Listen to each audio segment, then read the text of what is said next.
For our last story, we wanted to tell you what is going on. Very disturbing events in the nation of Brazil, which, as a reminder, is the 6th largest country in the world in terms of population and the 2nd largest in the American hemisphere. It has a lot of influence on South America. It's worth paying attention to just because of that alone, but also because when it comes to the censorship regime that it has been aggressively implementing for several years, it is really the key test case for what the EU wants to do, followed by Canada and then the United States.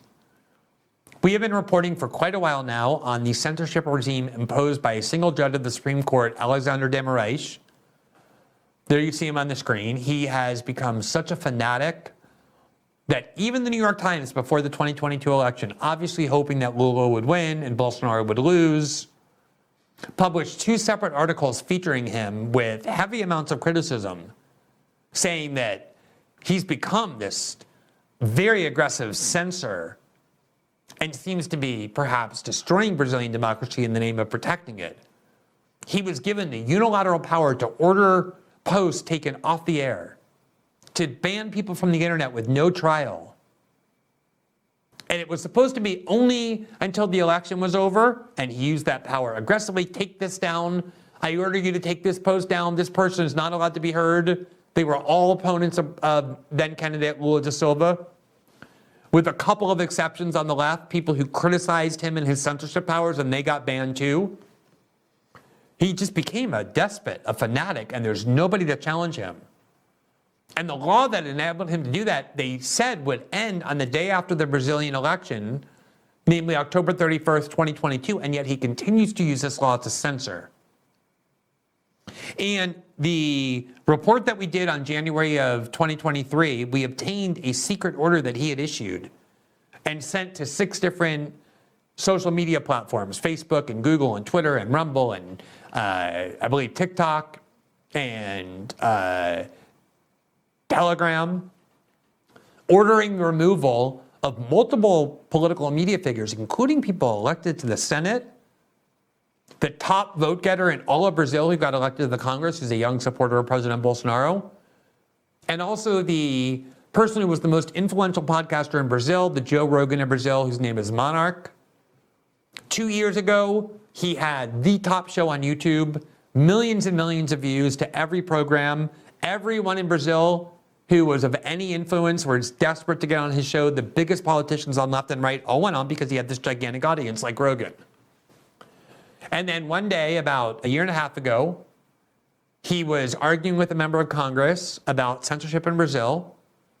And he said he believes the government has no role to play in prohibiting ideas or criminalizing any particular political parties. And she asked him, does that include the Nazi Party? And he said, yes, the Nazi Party or any other party should be allowed legally to exist. The government should not be able to ban ideas or political ideologies or parties. And as a result of his saying that, the Brazilian media united to lie about him and claim that he had endorsed Nazism. All over the world, there were international headlines following the Brazilian press saying Brazil's top podcaster defends Nazism and came out as a Nazi. When in fact, all he had done was oppose censorship of any party, including when asked the Nazi Party. If he's a Nazi for doing that, so is Noam Chomsky, so is the ACLU and the Jewish lawyers who work there, so is essentially everybody in the United States, which for the most part, at least until a few years ago, also believed that the government had no role to play in banning ideologies or political opinions or criminalizing particular political parties. But because of that, he was destroyed. He was kicked off YouTube, just banned from YouTube despite being one of their highest profile hosts. Nobody would go on his show any longer. His career and life were destroyed. He couldn't be anywhere. And so Rumble came in and offered him a contract and he was allowed to be on Rumble. He had a show there, but it was much reduced because Brazilians aren't really on Rumble. Rumble doesn't have a very big presence in Brazil. They don't know what Rumble is. And yet destroying him that way wasn't enough for the Supreme Court justice because monarchy began really opposing censorship, questioning whether or not there was fraud in the 2022 election. And this judge, as part of this secret order that we reported on January 2023, the order says this order shall be kept secret. We got a hold of it, we published it because it was so shocking. It said to all these social media outlets, you are required to remove Monark from the air. He's now been kicked off Twitter, which complied with the order, and Facebook and every other outlet. And Rumble, for some technical reason that the order didn't cover his page, he continued to broadcast on Rumble. And that night we interviewed him, and we just want to show you a little bit about what it is that he said, because today something even more extreme happened in terms of the judge and his attempt, this relentless attempt to completely destroy Monark and turn him into a criminal, simply because, literally for no other reason, other than the fact that he has an ideology and a set of political viewpoints that Brazil has decided is criminal. Let's listen to what he said. But you are on Rumble. You're also on other platforms like Telegram. You're on, I believe, Instagram. And so earlier today, one member of the Brazilian Supreme Court, Alessandro de Moraes, ordered those companies to ban you. Not specific posts of yours, but to prevent you from speaking on those platforms at all, to ban them, and to turn over to him any registration data that you provided. When did you learn about this order, and what is it that you know about what the order is? I just learned about this. You actually was the guy that broke the news for me, so I don't have any access on the legal process included. My channel was censored a time ago, months ago, and in that process, I don't have access to any information. So I believe that in this new process, I will not have any information from the government and not an ability to defend myself. My lawyers cannot find any information that could help me to defend my case. I don't even know what I'm being accused of.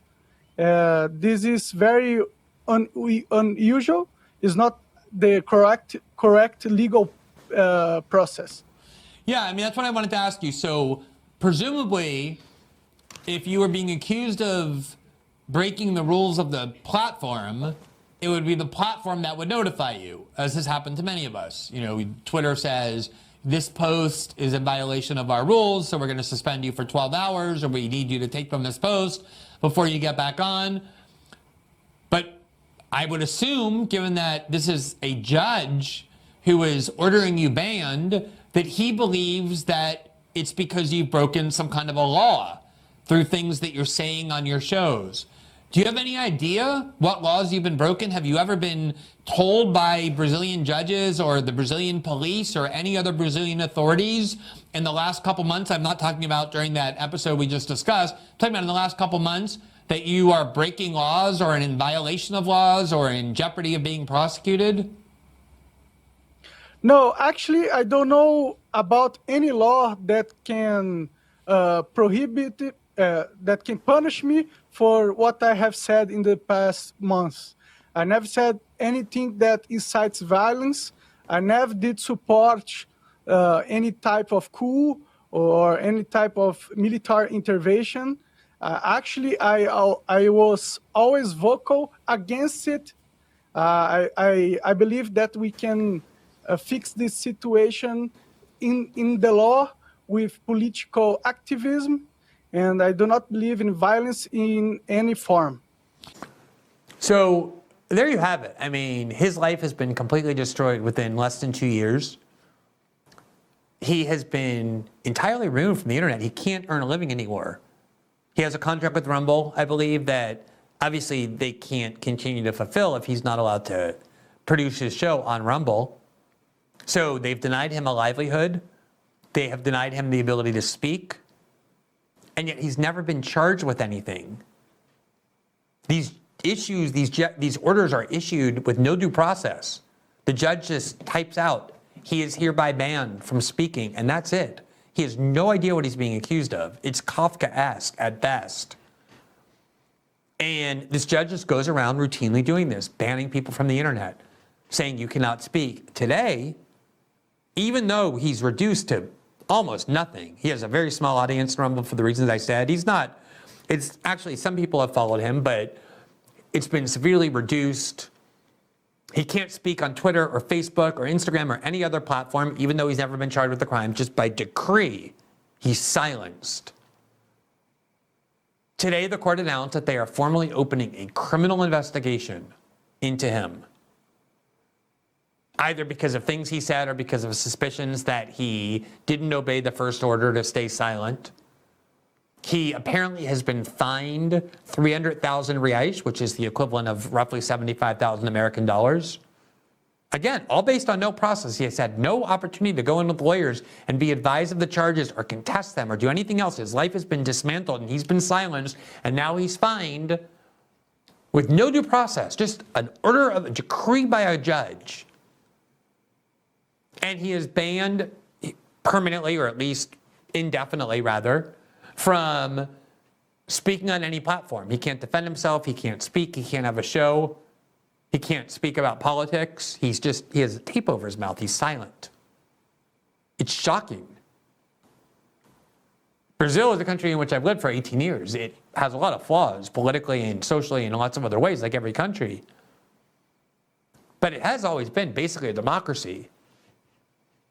And it is such a vivid reminder of how easily despotism can emerge. Now, I know most people are trained to believe that despotism is not something that happens in their country.